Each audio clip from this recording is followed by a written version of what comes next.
O.LF, officially licensed fan fiction. A continuation or spin-off of a story without the involvement, or in some cases, blessing, of the story's actual creator. Most commonly created after the story's intended ending. Alrighty, now that I've gone through the autumn timeline in a previous video, that's what we're calling the prime canon, let's move on to our first O.LF in the form of the infinity timeline. Yes, I'm referring to each timeline by that timeline's respective flagship ship. Shoot me. Now I know that the third O.LF is on everyone's mind at the moment, but as of right now there isn't really enough that we know to discuss about it at length. So moving on, the infinity timeline.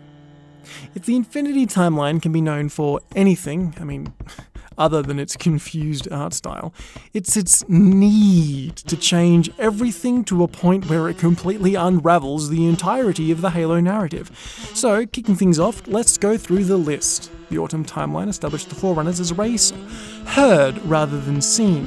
Like the environmental storytelling that was key to its success, the autumn timeline understands that mystery and a sort of high concept approach is what makes the Forerunners work. They are presented through questions rather than answers, and what answers we get are deliberately meant to be inferred. One of which being the fact that throughout the autumn timeline, humanity is uniquely able to use Forerunner technology. As such, with their arrival on Installation 04, humanity as a whole are referred to by Forerunner AI as Reclaimers, as they are the first in 100,000 years to be able to reclaim the technology.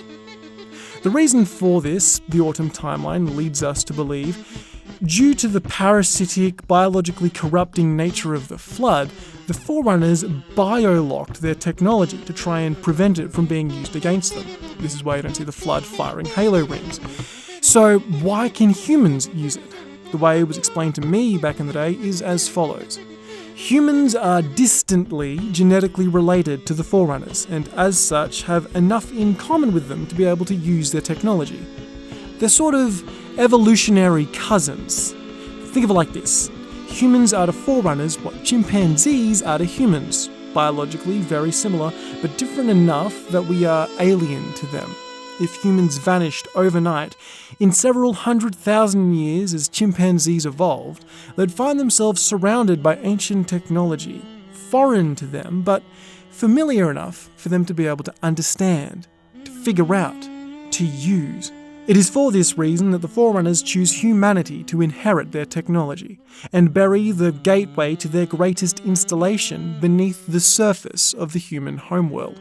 There is, of course, the question posed to us by this, the question of, if the Forerunners were able to save certain species in the galaxy post-Halo event, why didn't they save themselves? Well, try this on for size.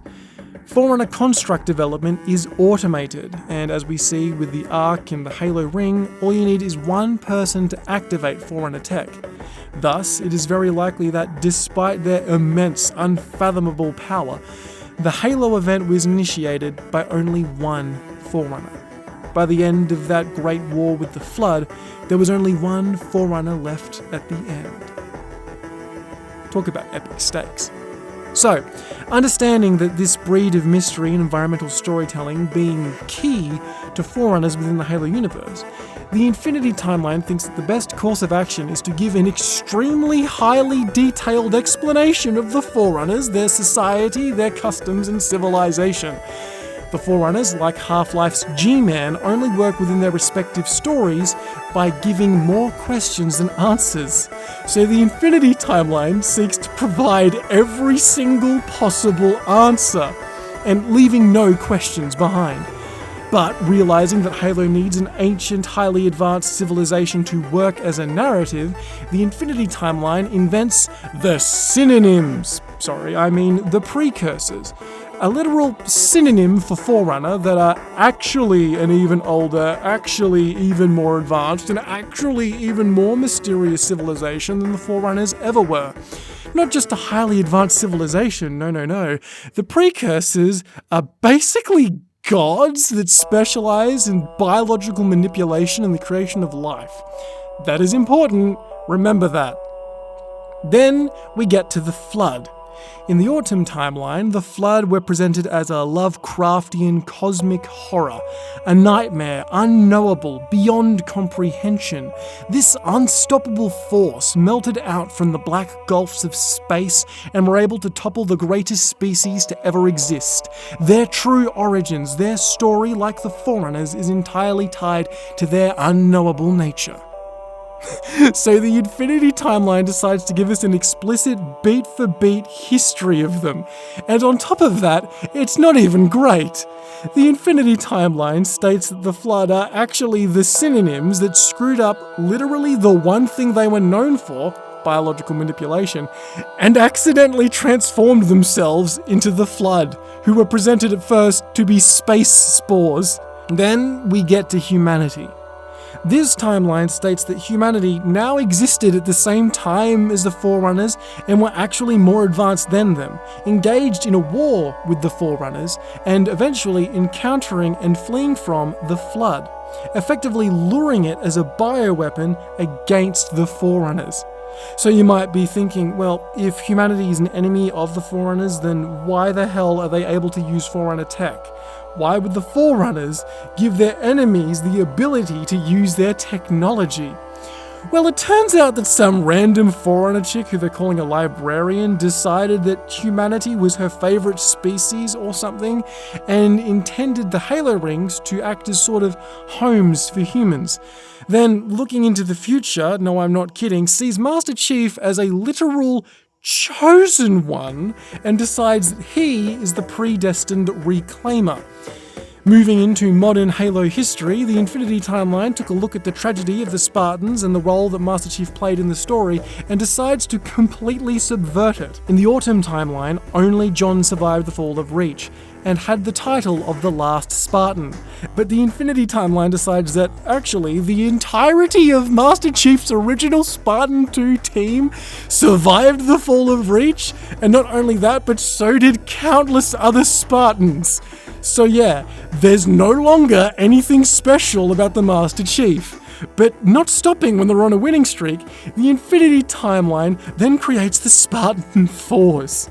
The key component of the Spartan programs in Halo's narrative was layered.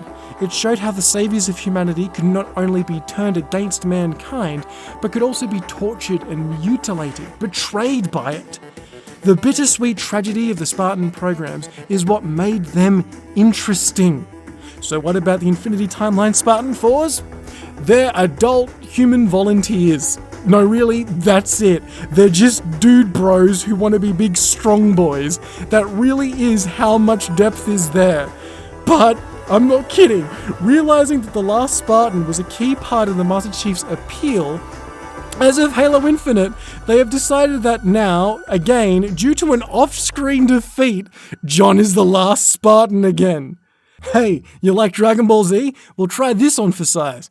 As of Halo Infinite, realizing that the mystery of the Flood was key to Halo's narrative, the Infinity Timeline provides us with this thing. A race that is stated to be actually more mysterious and actually more unknowable and actually more dangerous than the Flood. That's right, now the Flood were just a villain of the week. So, quick recap. They subverted the ancient mysterious civilization, then backflipped and created an even more ancient mysterious civilization. They demystified the great horror of the galaxy, then backflipped and created an even more mysterious great threat. Took the last Spartan, made him not the last Spartan, then made him the last Spartan again, and turned the original story between the humans and the Forerunners and turned it into some weird Battlestar Galactica fanfiction of this sort of repeating war across time. And then there is what they did to Cortana, but oh boy, we'll get to that. My fiancé has a lot to say about that. When it comes to the core stories of the Autumn Timeline, the Infinity Timeline had the sense not to change too much. Like so many O.LFs though, it began its life by immediately undoing the ending of the series and sucking out all of its thematic depth. The Covenant, which survived the conflict on the Ark somehow, are still at large. Not only that, but despite having a Halo ring fired at them directly from point blank range, all of the Flood survived the Ark incident. And just to top off, the Ark is now somehow not obliterated anymore. 4 years later, only 4, humanity has gone from only having one planet left and a handful of ships to being literally the most powerful force in the galaxy. And it's from that point that the Infinity Timeline kicks into gear, undoing Halo 3's ending and having John and Cortana ripped out of their happily ever after. But rather than just giving you a beat for beat of those games, it's best to get to the core of their issues. Cortana. Cortana is a masterclass in writing a strong character, female or otherwise. John is clever, strong, a survivor, but without Cortana, all he really has is luck and a nice suit of armor. A smart, quick-witted, sarcastic woman who embraced her femininity and used it, her female sexuality, to throw others off balance and gain the conversational, intellectual high ground. So the Infinity Timeline takes this woman and first turns her into a doe-eyed dementia victim with the face of a perpetually anxious 15-year-old girl, the smartest character in the story, the most capable, unbreakable. No. In Halo 4, her only role in the story is to screw up and die. But then backflipping on that, the Infinity Timeline brings her back to life as an over-emotional dictator with the hair of a Karen and, of course, covering up her body. Because, as my fiancé says, how dare women embrace their sexuality? Then backflipping again, the Infinity Timeline kills her off again, only to replace her with what is stated to be an identical copy, wherein the only difference, repeat, the only difference, is that she never met the Master Chief. Yeah. So Halo Infinite presents that if Cortana never met the Master Chief, she would be naive, meek, childish, and ditzy, and of course, covered up, implying the only reason she embraced her body in the first place was because of the man in her life. Yeah, gotta be honest, that's not a good look. But look, at the end of the day, if you enjoyed the Infinity Timeline, I genuinely wish more power to you. People should be allowed to like whatever they like and love whatever they love, and get passionate about no matter what, even if there's a crazy person screaming at them on the internet. And I hope we can get passionate and scream about things together. And who knows, with what they're calling the Silver Timeline just around the corner, we may be able to come together against it, or in love of it. We'll see. Thanks for watching. If there are any other O.LFs you'd like me to talk about, please comment below. Like if you liked and say good day in the comments. What do you think about the Halo timelines? And finally, I wish you all logs of love and shit shivers.